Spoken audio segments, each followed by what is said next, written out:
All right, everyone. Welcome to the 2022. I don't know. Did we have a name for this? Top albums of 2022 group presentation for the show and tell for the astronauts. What a fun event that we have planned tonight, and I'm so excited to hear what you all have to say about your favorite albums of the year. I've totally forgot to record my screen this whole time. That's okay. Yep. Oh. Yes. Okay. So, Oh my god. hello people. So today I'm gonna show you 3 of my favorite albums of the year 2022. The albums are in no specific order, and they're just 3 albums I really enjoyed. So the first album is God's Country by Chatpile. In 2018, Daughters released You Won't Get What You Want, and since then I was left looking for a new album that was, sludgy, noise rock, very heavy, and thankfully 4 years later, Chatpile provided what I was looking for. So the album is everything you'd want from something like this: energetic, sharp, abrasive, heavy, and very, very loud. To understand how this album sounds, so imagine you're beating a piñata with a stick as hard as you can, but replace the piñata with your own head. So the vocals sound extremely angry, deranged, extreme, and pretty much the instrumentation follows the same path. This can be perfectly observed in tracks like The Mask and the last track of the record as well. So despite the themes of the album following the usual stuff everyone talks about, the way they're told here makes the album sound incredibly unsettling and emotional at the same time. But the band doesn't, shy away from other topics as well. For example, in Tropical Bitches Inc., the band includes a very strong critique on capitalistic society, and in the second track of the album instead, the band addresses the problem that is homelessness in the US, and the singer keeps asking himself why this problem exists when we as a society have the means to solve it. The mix on this one is also fantastic.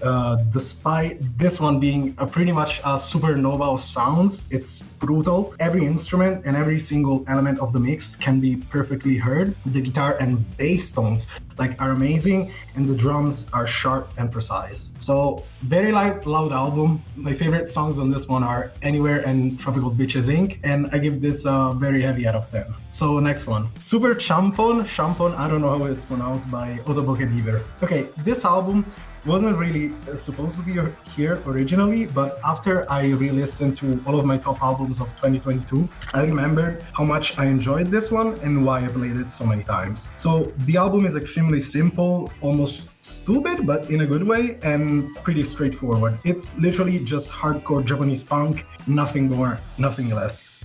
Well, actually not really. So what sets this apart from similar projects, despite remaining well within the walls of the genre, is the amount of vocal harmonies and influences this album has. It almost sounds like cheerleaders singing and performing, and in a similar vein to the first album the band released, this one is very fast, energetic, and loud. The themes on this one are, very simple as well, and even childish at some points, yet the band is able to make everything sound extremely interesting and fun. So the entire album is pretty much a 21-minute rant on stereotypical gender roles and relationships, but told in a way that sounds like an angry teenager, and again, all of this in a good way. And all of this is done with a ton of vocal harmonies and crazy fast instruments in the background. All of the songs are under 3 minutes. A lot of them are even shorter than a minute 30. Some even less than a minute. I think even Fantano said this in his review of the album. I think this is the only problem with the project itself. Some of the songs feel a bit, pointless, and they either could have been removed or they could have been incorporated into the other songs of the album. But that's pretty much the only complaint I have. So, very Japanese album. The favorite song on this one is Yakitori, and I give this Yakitori out of 10. So now for the final album, pretty much one of my favorite releases this year. So Yule's Glitch Princess. Okay, so this album was the album I had the most hype for, and a little backstory. So Serotonin 2, which is Yule's previous album, is one of my favorite albums of all time. And when I heard that they were gonna drop a new project, I was extremely excited. But when the album dropped, I was a bit disappointed, but I still feel like this project is a step in the right direction. So let me explain. Compared to her previous LP, this in my opinion, is way worse. Serotonin 2 was pretty much an almost perfect album for what it wanted to be. But this one does something better compared to Serotonin 2, variety. So instead of just cranking the reverb to 11 and making songs, this record has way more styles and the songs feel pretty different from one another. I think the main issue comes from the fact that Serotonin 2 was mostly self-produced. Meanwhile, Glitch Princess, we get more producers. We get Muramasa and Dan Harl. I think there's also a fourth one. I don't remember the name, but this leads to the record feeling like a Yule project, but at the same time, it feels like it's wrapped in plastic. It doesn't feel as genuine as her previous work, and it almost feels a bit distant. All of this does not imply that the album is bad. On the contrary, Glitch Princess is extremely good. In my opinion, the best single of the year, Don't Be So Hard on Your Own Beauty, which is an amazing song. The record itself is a fantastic dream pop and hyperpop mix, and perfectly expands Yule's catalog. Also, we get a lot of electronic and ambient influences. As a small bonus, or big bonus, I would say, it has a 4-hour, 44-minute, and 44 seconds ambient outro, which you don't have to listen to. The album itself is like around 40 to 50 minutes. So this is a very cool album. My favorite songs on this one are Don't Be So Hard on Your Own Beauty and I Heart You. I give this a Glitch out of 10. Small bonus album that I enjoyed this year. I thought that instead of, picking an album from any year or another album I really enjoyed, I think it would have been a better idea to pick an album that I enjoyed but was from a smaller artist, so, I could share it with other people. So the album is New Pink's Melt Yourself into the Flesh of Midnight. This album is pretty good. It's an instrumental album. I don't really know the genre. It's like digital hardcore, but I can feel like some black metal influences in the riffs, shoegaze influences, rock influences. I mean, it's good. It's good. It's a good album. I recommend it to you. And yeah, that's pretty much it. Thank you for listening to what I said, and I appreciate it. Oh, thank you so much for sharing. That was the most melon list possible. Kicked us off so well. Thank you so much. All I'm gonna say is that after the Yule pictures, I want to go buy myself some Reebok Instapump Tabby Margiela things. Oh man, yeah, Real. that style looks so cool. Yes. I'm still pissed I missed the Yule's tour in Europe, but unfortunately she did not come to my country. Maybe next time she does a European tour. When you did your honorable mention, you were like, oh, I wanted to give it to like a lesser known artist. I had never even heard of the first three you had already said. Yeah, I mean, in their own genres, I'd say Chad Pyle and Otoboke Beaver are pretty well known. Same goes for Yule, but like compared to those three, New Pink is like a way smaller artist. All right, Chloe, do you want to go? As a lot of you know, I have woken up around an hour ago and had nothing prepared. So we're already off to a really good start. I woke up and got a Bang energy drink and went straight to this. So get it begin. Here's Code Cho's Kiwo's top pick bonanza. I've prepared 3 of my main choices and one from a very long time ago to show you. As this says, let's get it started with my number 1 pick of this year, Mr. Morale and the Big Steppers. As a lot of you know, Mr. Morale and the Large Steppers was one of the best albums to be created this year. Beginning it off right and curing my year of shitty no Kendrick-itis, I love the motifs of Mr. Morale and his Large Steppers. I love the symbolism and the cinematography behind a lot of the music videos still being produced, and I'd argue that Mr. Morale and the Large Steppers tour was one of the best tours to ever grace this green earth. Mr. Morale and the Sizable Booties really does earn itself a special place in my heart because it came at a perfect time in my life. I felt like Kendrick, I related to him. I was pretty lost. As a man, you can't get therapy. That's not a thing. You gotta suck it up, Buttercup. And that was me. I'm literally Kendrick. Like, I'm literally an industry plant. And Fantano gave me a big ol', I think it was like an 8 out of 10. I don't remember. I don't really watch Fantano. Let's hope he gave him something good. If not, we can still continue not liking him because he's Anthony Fantano.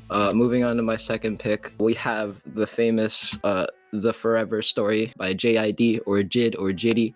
He goes by a lot of different names. I really liked this specific guy in the picture. I think that's why I put a giant image of him here. I don't really remember why I did that. The Forever Story is my second pick of this year and is in close proximity to the first. It's like a race, you know? They're like tied. It's like an Olympic race with a ton of catchy bangers, amazing instrumentals, and beautiful narrative. It becomes easy to understand how the Always novel took my second place in my heart. When listening to the Chronic Tale, remember to always chant Jid's famous opening line in the intro.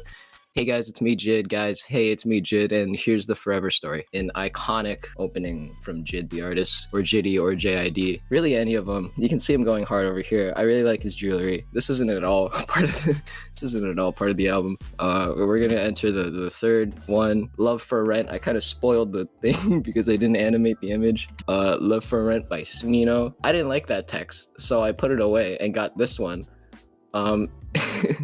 And I guess, oh my god, and I guess the album can just go leave and come back. Smino's Love for Rent has been one of my favorite albums of this year because of the banger instrumentals, genius lyric work, and the genuine feel that you can get in Smino's soft, tender, beautiful, pungent voice. He works really well as both a producer, songwriter, singer, and general artist. He blurs the definition of what it means to be an artist. In my eyes, he's a modern-day Renaissance man, beautiful in all aspects as it truly shines on Smino's infatuation to Lise. This is him right here. I know it's really hard to tell because I didn't actually include an image of Smino for some reason, but this is him, and here's his like boys. I don't really know the message behind the album cover. I just wanted to include it so that you knew what it looked like. I guess he's checking himself out in the little mirror. It does look really incredible. I feel like I could have done a little better with the aspect ratio, but it's okay. And we're gonna move on to my favorite pick of all time, one that I've really enjoyed in this year, and one that's helped me out a lot. Cherry Bomb by Tyler, the Creator. In all seriousness, Cherry Bomb is one of my favorite albums ever.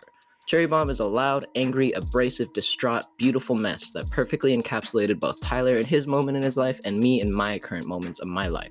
Cherry Bomb has three main parts that create it: experimental rap, hard rock, and soul. There can be beautiful pieces of serenity in songs like Find Your Wings and Fucking Young/Perfect, but can be completely torn down and destroyed with songs like Death Camp, Run, and even the title track Cherry Bomb. Despite being attacked and hated for a large part of his career, Cherry Bomb remains as one of my favorite albums to ever come out, and I will defend it as such. I still stand by this. Cherry Bomb is one of the greatest albums of all time, and a lot of people don't like me for saying that because it's like they see it as like bottom tier Tyler, but you know what? I don't listen to those people, you know, because that's exactly the message in Cherry Bomb that he's trying to tell you. You gotta find your wings. You gotta find your people, your thing to keep it going, you know? And just like don't listen to anyone else. Just do it the way you want to and follow your life. And that's what I want to do. I don't want to listen to nobody, all right? You know what? While we're at it, fuck monarchy, okay? Let's just get rid of all of that, all right? Let's throw a coup. Let's have this place run for everyone. Everyone has power here, okay? Not just one person. This isn't about the server. I'm talking about worldwide. Let's get rid of all monarchy. It's everybody here. I want you to go and start something. Start something about protests. Everyone here. Okay. I'm gonna stop myself because I feel like I'm dragging this on, but yeah, I was really anxious to show about this, but I'm glad with the reception. And if anyone wanted to know what the first thing looked like, this is what it looked like without the animations. All right, thanks guys. Oh my god, that was beautiful. That was amazing. Oh, I still haven't listened to Cherry Bomb, but now you have like convinced me to bump that up in my list, my to-do list for sure. let's do it. I mean, Death Camp alone like holds such a special place in my heart for like various reasons. When he said Cherry Bomb, all I was hearing in my head was dun dun dun dun dun dun. Whose turn shall it be?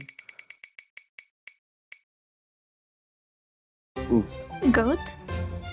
Yeah, mine is no visual aid, and I think it's relatively short. I'm gonna start off with my honorable mention. My honorable mention is Faces by Mac Miller. Faces by Mac Miller is a 2014 mixtape that was released on streaming platforms in 2021. I believe that it was in my top 10 most played for 2021, and it will end up in my top 5 for 2022. Without spoiling much of the context behind the mixtape, it touches on many ideas such as introspection, life, death, understanding of the mind, and many more. I believe that the main focus of Faces is Mac being aware of his flaws, but not necessarily being able to overcome from them. He understands how bad his situation is, but ultimately he believes it will get the best of him when it's all said and done. A very tough listen given the circumstances, but it is a masterpiece musically, and I believe that this is one of the most important stepping stones of his discography. Many fans agree that Faces is the pinnacle of Mac's career from a lyricism perspective. Ultimately, without Faces, I don't think that we could have seen the musical evolution that a lot of his later work,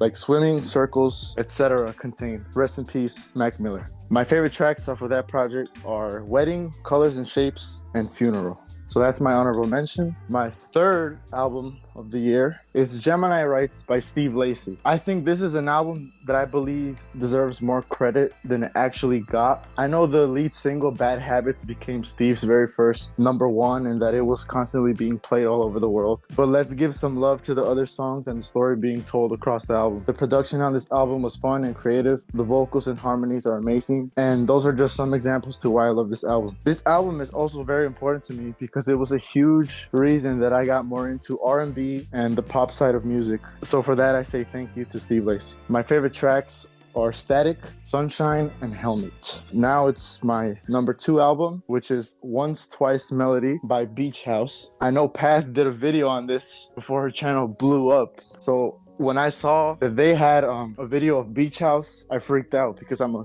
huge Beach House fan. But Once Twice Melody is the 8th studio album by dream pop duo Beach House. The reason I chose this album to take part in my list, besides the fact that it was my second most played album of 2022, and the fact that the music is magical, was the way that the rollout process for this album was done. The album was split into 4 chapters dating from November 10th, 2021, all the way through February 18th, 2022. This is a very unique way to release an album compared to the usual one-day release. The process of the drop was very exciting, and every part brings something new to the table. The album is very versatile with many different sounds and different stories told across the record. I'm a huge Beach House fan, and it was wonderful to get an album after 4 years since their previous project. After almost 17 years in the music game, Beach House proved once again to why they are known as the pioneers of the modern-day dream pop genre we know and love today. My favorite tracks are Illusion of Forever, ESP, and Runaway. And surprise, surprise, my #1 pick is Mr. Morale and The Big Steppers by Kendrick Lamar. I didn't really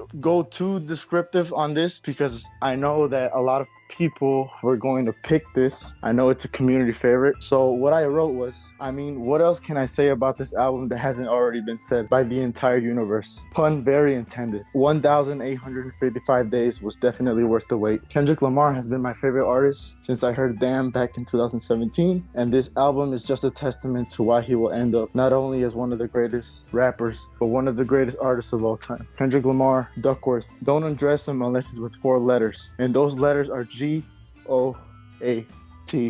GOAT. Favorite tracks, Count Me Out, Crown, and Savior. Note, I struggled really, really hard to pick 3 tracks for this. And that concludes my presentation. Thank you for listening. Thank you, my thank goodness, you. thank you so much. That was so good. Stuff. I loved that we Thank had you. like the community, the community visual representation going on in the chat. That was awesome. Yes, that Oh, was. wow, I need to check that. Oh my God. Yeah, these lads did the visuals for you. Like, Thank you. I was gonna throw some images in there, but I'm like, I'm gonna struggle multitasking. So thank you. I was surprised by the Beach House pick. Like, I have listened to that record, and I haven't really thought about it in a long time. But I know a lot of people that have heard that album, and literally, it's been in rotation constantly throughout the year since it came out. The thing about the Beach House is that they've been in the game for 17 years. So they have a huge fan base. And for dream pop specifically, I'm pretty sure when they made the genre of dream pop, they made it because they didn't know where to put Beach House in. Beach House was considered shoegaze for a long time, at the very beginning, but then they're like, nah, this is not shoegaze. Well, my favorite off of Beach House and that is still in my rotation is Pink Funeral. It's still Pink so Funeral's great. good. But I haven't really gone back as a full album. I'll definitely have to revisit. I'll definitely have to do a full discography dive at some point, because Oh, there's a lot to go through. Oh, there's so many. There's so many.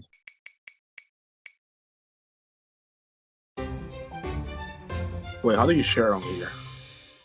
So my third one, I have it on screen. It's Capri Songs. This was, if we were going off of the one that I listened to the most, this would be #1. But I don't think that's fair because this album came out like way early this year. So I think it's the most fun album that I had. The most fun that I had was listening to this album, and it has a lot of silly ideas that they were experimenting with, and I really enjoyed it for that. So I just want to go to my second one. It's gonna be Sheet Codes by Danger Mouse and Black Thought. So this album just pumps me up. It has like so much energy, and one of the things I like the most about this album is that it has pretty much the only posthumous feature that I've ever enjoyed, and that was by MF Doom, R.I.P. And so my three songs that I like the most from here was The Darkest Part, Belize, and No Gold Teeth. And just to go back real quick to Capri songs, it was for that one was Honda, Darjeeling, and Minds of Men. And so it's going to go to the honorable mention here. It's going to be Bachata Rosa by Juan Luis Guerra.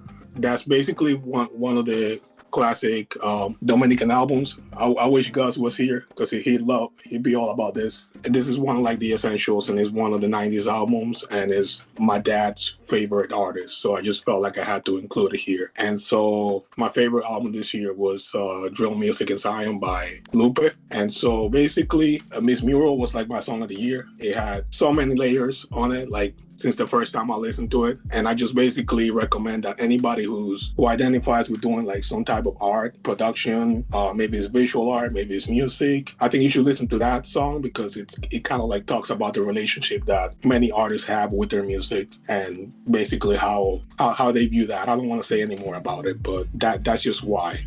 And two other songs that I liked for that album were Naomi and All for Them, which many people have posted on the server. So I'm pretty sure you guys are familiar with that. And yeah, that wraps it up. Thank you guys for listening. Thanks a lot for sharing. Yeah, thank you for stuff. sharing. Great stuff. Great picks. Shout out Juan Luis Guerra for all the Latinos out there. Let's go, baby. I love learning about what people consider to be important music in like styles of music that I'm not familiar with. So I'm definitely writing that one down. All right, Numair. Oh no, it's scary. Come on, you got this. You got this. Okay. You got this. Good shit, Numair. I got it. This is taking up my whole screen, so I don't know if you guys see everything, but We do see everything. so this is my albums of the year after you guys already saw all of them. Number 3, Forever Story. I also have these ranked. This was actually really hard for me to choose between 3 and 2. So I had already known of Jid. I was familiar with him because of the League of Legends Arcane song with, what are the names? Imagine Dragons. I know that's how like a lot of people found him, but like that's how I also found him. And I was already like really like into his work, but this album like really solidified it for me. So these are my favorite songs. It was just so hard to pick a favorite song. Like I don't even know if Stars is my favorite. It's definitely one of them, but it's so hard to pick between these 4 for me. I just really love this album. I loved the subject matter he was talking on, just his whole like coming up story, and getting to know him like made me connect with him as an artist, and I really appreciated that. Also, this album is just fucking amazing. So I know this is like a very popular pick, but if somehow you haven't heard of it, definitely listen. The next one, Brent Faiyaz Wasteland. The reason I chose this as number 2 and not number 3 is because I actually had never heard of Brent Faiyaz before this came out. Well, I had heard of him, but I had never like listened to him. And this came out during the summer while I was hanging out with my cousin and all of my cousin's friends for her quinceañera, even though she's 17, but it got delayed because of COVID. Anyways, so this was like her big like birthday party, and I was at her house a lot and hanging out with her friends, and they loved Brent Faiyaz, so they were playing this like nonstop. And at first I didn't like the album. I didn't like his voice. I just didn't like it. But like as the time went on, as they just kept playing it, like it started growing on me. And now when I listen to it, it's just such a happy memory of remembering this time when I was hanging out with my cousin and making these new amazing friends. It just holds a really special place in my heart for that reason. These are my favorite songs. Role Model. I love Role Model so much. And then number 1, big surprise, Kendrick Lamar, Mr. Morale and the Big Steppers. I don't know what I could say about this album that no one else hasn't said. Like, it was just such a personal dive into Kendrick, an artist who I already loved. It was just so open and honest and real. I loved that. This was definitely one of my favorite, if not my favorite album of the year. Auntie Diaries specifically made me feel really seen, and it was just something like I would never have expected from such a big artist. So I really appreciated that. And I know there was controversy around the song, but I didn't really feel it. I just loved the fact that Kendrick went there and showed his solidarity, and for me that was really special. So I really loved that. And then my honorable mention, I know this is like kind of like a strange pick for even like Childish Gambino fans, and no one really has this album as their favorite, but this is my like probably my personal favorite Childish Gambino album. And I like really found a new love for it this year because of what he talks about, especially like with his verses about coming into like his identity as a black man, where he doesn't feel like he fully fits as a black man, but is also rejected by the white world. I felt like I related to that as a Mexican American. Not having an identity that fits you perfectly was really real to me. I really appreciated that off this album. Also, the last song, That Power, just makes me like sob. I used to cry to this song a lot. But yeah, this album is just really, really honest and real and very braggadocious. And I know there's a lot of hate around it for it being so braggadocious. I don't know. I've always seen it as not him just being braggadocious, but that's his defense mechanism against the hate that he's playing into this big role. And so it's really special to me for that reason. But yeah, that's all. Thanks for sharing. And I'll add to the fact that I think that Camp is underrated and is actually my personal favorite Gambino album. I love Camp so much. It's my personal. I don't think it's his best, but it's definitely my personal favorite. Baby, you're the baddest. W Numair, another common Numair W. Are you all going to hate me if I have to take a bathroom break really fast? No. No worries. Go. Not at all. Go. Okay, BRB. Guys, secretly, my death camp discussion was actually about the server. Bruh. That's on record. That's on record. We can do whatever we want. That's such a lie. We have the power in our hands right now. Who has Drake on their list? Oh my god. I need to know. Oh my god. I haven't seen God Did yet. I'm disappointed. I think that was sort of God, dude. Who a was your unspoken understanding that like Drake was just above everyone else, like Oh my in, God. in a Again, the completely fucking different industry league. and their snubs, man. God damn it. I'm waiting for your Carlo pick. Nah, if I could have gotten an extra honorable nomination, it would have been her loss. Nah, just like W pig. Oh god, they're back. Everyone. You know, I've the You're returned. acting like what you said earlier wasn't recorded. Why isn't Kendrick on the wheel? He couldn't make it to the presentation today. F. All right. All right, it's me. Let's go. All right, none of these are in order. So my first pick is I Didn't Mean to Haunt You by Quadeca, which I'm sure if you guys have talked to me in the server, you would probably realize that this was going to be on here. As an independent musician, seeing someone who was called corny for such a long time, and I was one of the people calling him corny, jump up to this level of cohesion and production and the concept all just marrying very well is really inspiring to me. I actually have a couple independent musicians in here because I really appreciate that, but this album's an experience. It's not one for casual listening, but it did a lot for me, and as I listened to it more and more and more, it kind of started to dawn on me that this was written about death in order to appreciate life, which I think is a very interesting concept. So it kind of goes through all this grief and anger and stuff that one might feel if they were dead, with the ability to hear the reactions of the people around them, how differently they talk about them post that sort of death, I guess, for lack of a better term. It's lyrically awesome. The production is phenomenal. I'm sure a lot of you guys have heard it. Some of my favorite songs are There on the Right, Sorry for Dying, Tell Me a Joke, Don't Mind Me, Born Yesterday, House Settling, and Fractions of Infinity. There's a little lyric on the bottom there that I really liked from Fantasy World that was just brutally sad, because that song is kind of him talking about going to this secret place by, you know, ending his own life, which I think is forethought that not a lot of people that are much older than him would even have, to kind of describe it that way and then reflect on it in the other songs. I think Fractions of Infinity is probably my favorite song of the year. Every time I listen to it, it's like a borderline religious experience. It's just so beautiful, and I'm honestly blown away that someone that's younger than me can just put something together that's so incredible. So yeah, that's my first one. My second one is Rot by Tennyson. I don't know if you guys know anything about Tennyson.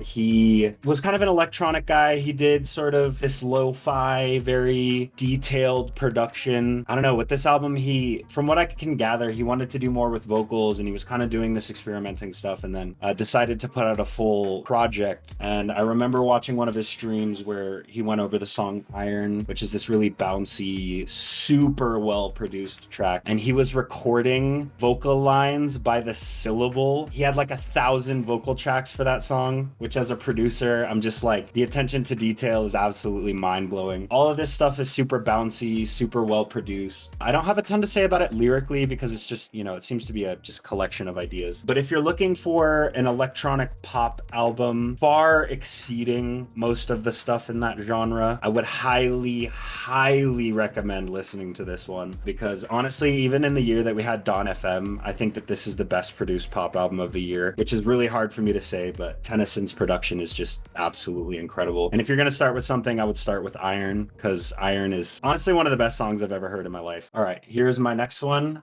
This is Crest by Blade and Echo 2K. I did not listen to why is there a no in there? I didn't listen to any Drain music at all before this year. I heard White Meadow and I was like, this is one of the most heavenly songs I've ever heard in my life. And that's kind of what the whole album is about, like transcending to this higher place and what you might get out of that. And it's honestly kind of, it's got a lot of like Buddhist themes of just letting go of your desire and your envy and stuff like that. And the White Armor production is just so different from anything that you would hear. And then obviously, if anyone's heard Echo in here, it seems like a lot of you have. The voice is just, it's just heavenly. I don't really know how to explain it otherwise. This surprised me though, as something that I hadn't listened to before. It ended up being top 3 for me, for sure. And yes, Ethereal.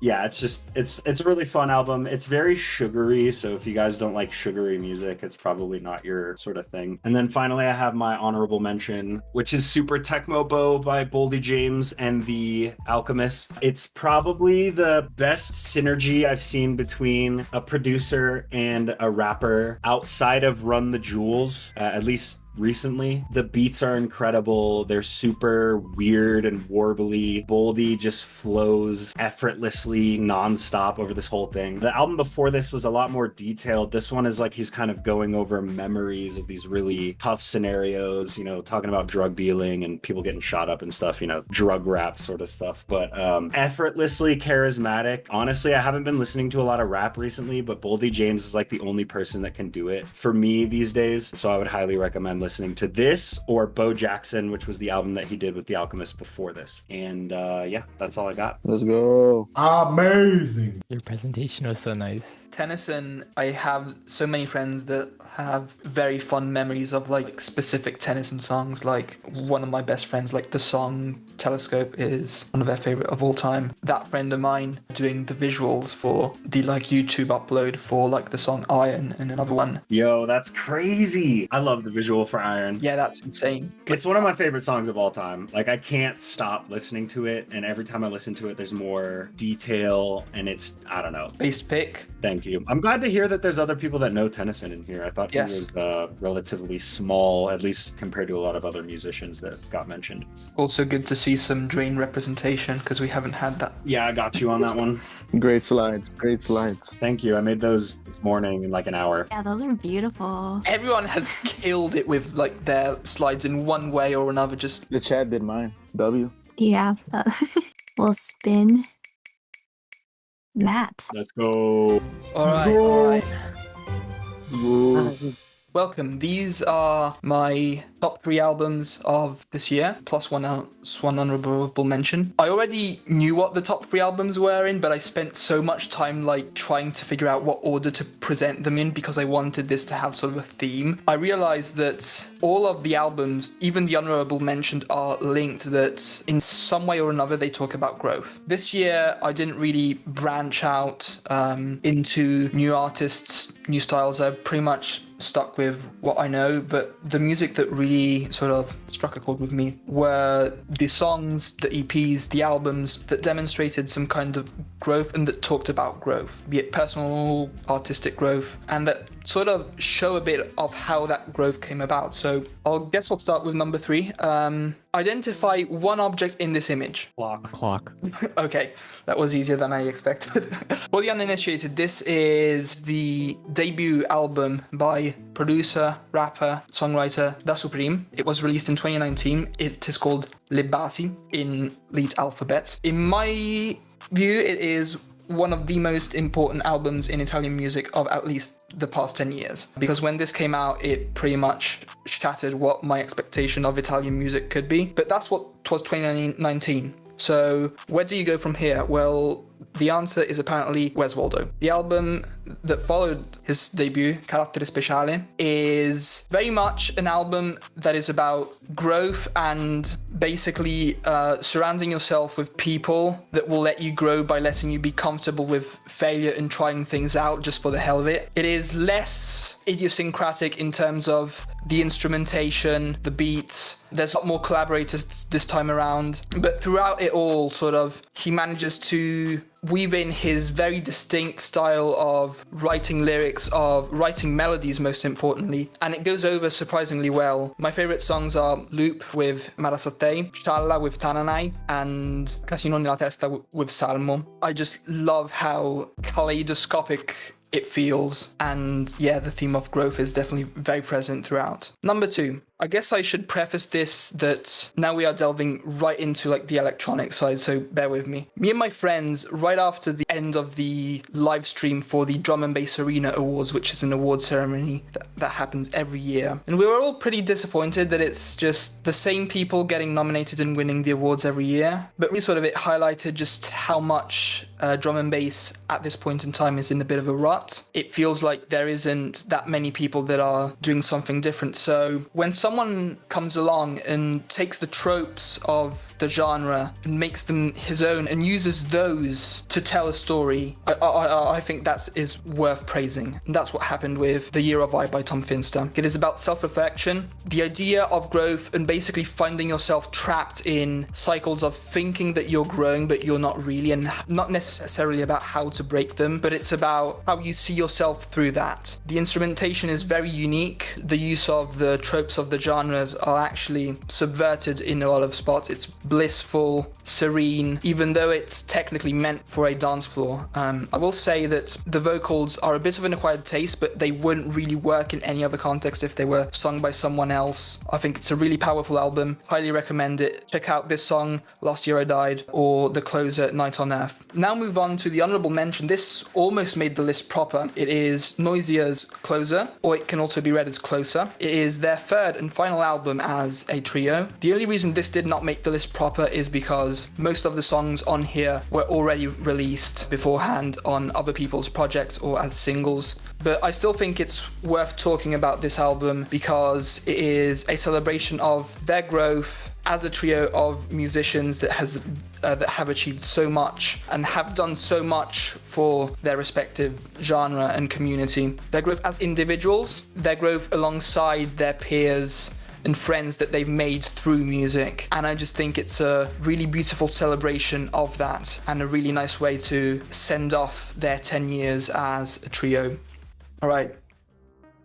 Number 1, if you know me, you know this was not even a contest of what was going to be number 1, but Nascent by Alexander Panos. I mean, I have been hyping this album way before its release, but it is very rare that an album, when it releases, it just exceeds my expectations for it so much that I just find myself completely enraptured by it, and this is what this album has managed to do for me. It is so free-flowing. There are so many moments that ebb and flow between each other throughout this album that create this very serene, surreal listening headspace. And the album itself is about growth, but the album itself is growth because it was, with each passing track, you can understand the headspace that Alexander Panos was in when he made it. I think the end result is something that is very potent. It is very unique. The use of harmonized vocals, whilst definitely you can trace a lot of his influences very clearly, the way that he brings it all together is just masterful, and the production is absolutely superb. Check out Sutter, Reasons Not To, Dream Extinction,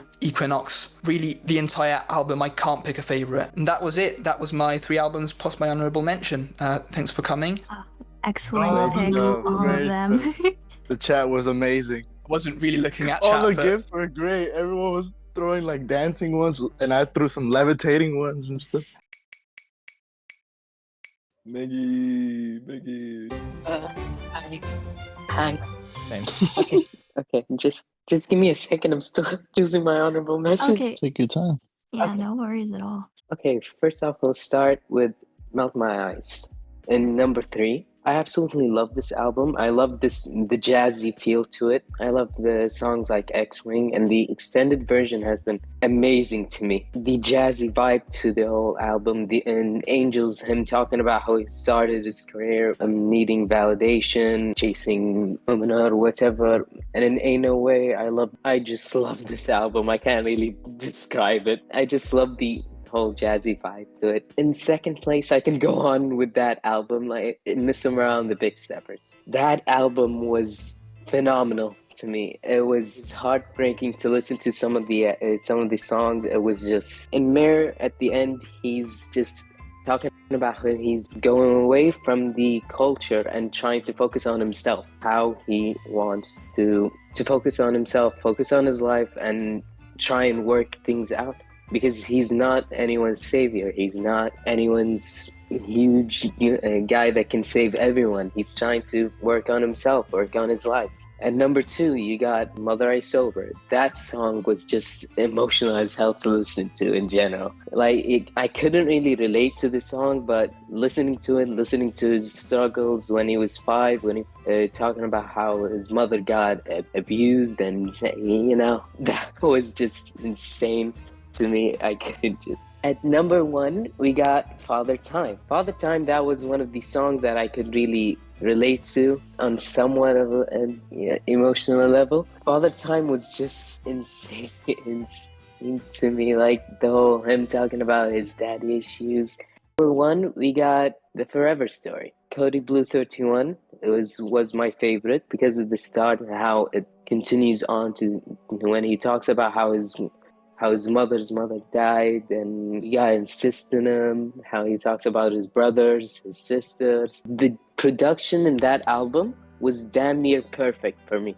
I loved it. I just loved the jazz, and I just love jazz in general. So this album was built perfectly for me. System and Better Days. Better Days was a phenomenal song. It made me shed a tear when I first listened to it, because he was talking about how his friend or brother was going to jail and what things like that. Okay, that's cute. Well, I can't really describe the albums that well. I'm not that good at explaining it, but I just love the production in all of them, and how all of them have these jazzy vibes to them, how they have this perfect story to them. Yeah, let's move on to the honorable mentions. I can't pick between the Ghost Pop Tape, Whole Lotta Red, or Blonde. These 3 albums have been amazing for me. Blonde was the first album that genuinely made me question a lot of things. Everything made me cry. For Whole Lotta Red, it's just Whole Lotta Red. I just love that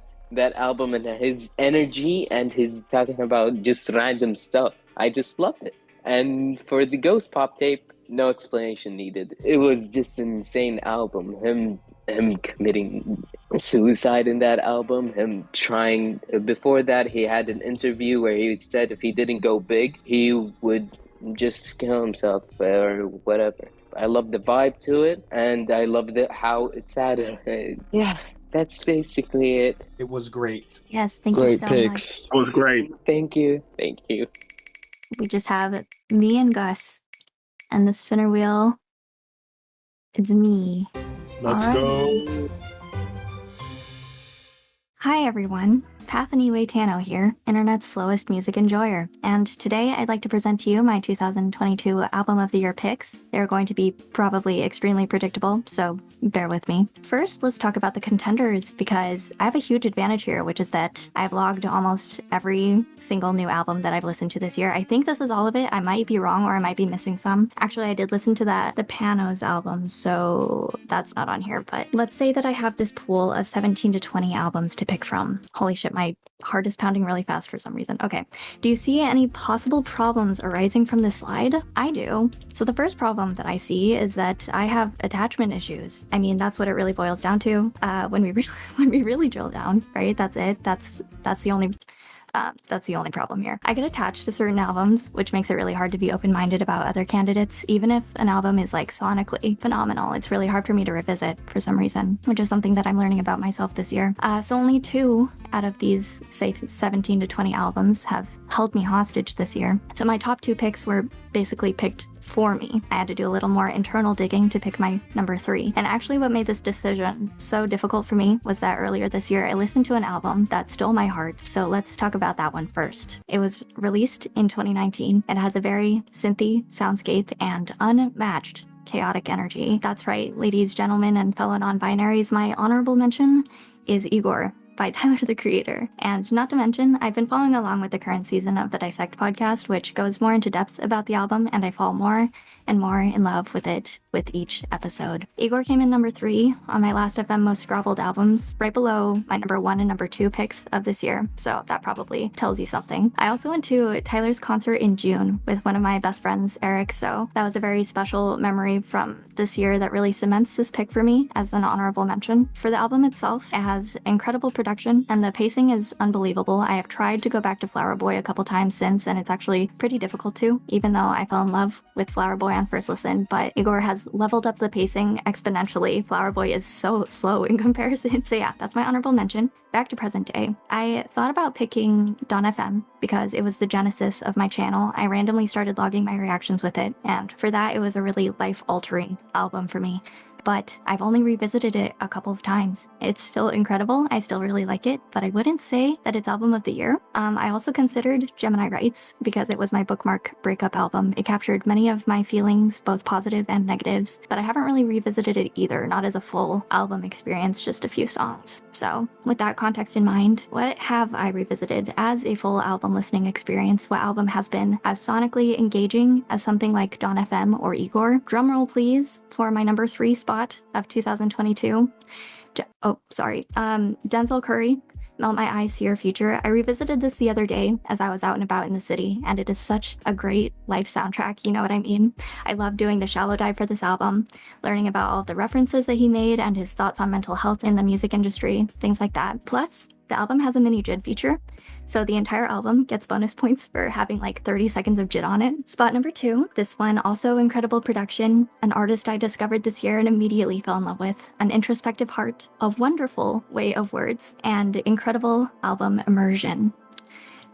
Kendrick Lamar, Mr. Morale and the Big Steppers, coming in at number 2. This album, as many of you may remember, first of all, made me cry, like ugly cry, holy shit. I don't think that I've been hit by a song this hard probably ever in my entire life, at least not that I can remember. Anyway, moving along from that very flattering screenshot. I also just really love the elements of like stage plays and musicals, and much like for Tyler, the concert really cemented this album's spot as well. I never have been in a stadium that packed before and where everyone knew all the words. It was just such a special live experience, and I'm so grateful that we also had a chance to watch it together in the Entire Universe Discord server. The album is so vulnerable and personal. I just really loved learning about Kendrick and his views on himself and the world, and it also opened me up to the rest of his discography, which was just as beautiful. It was also my most scrabbled album of the year. I am still not over it. So if you've been keeping up, you probably already know what my number 1 pick for the year is.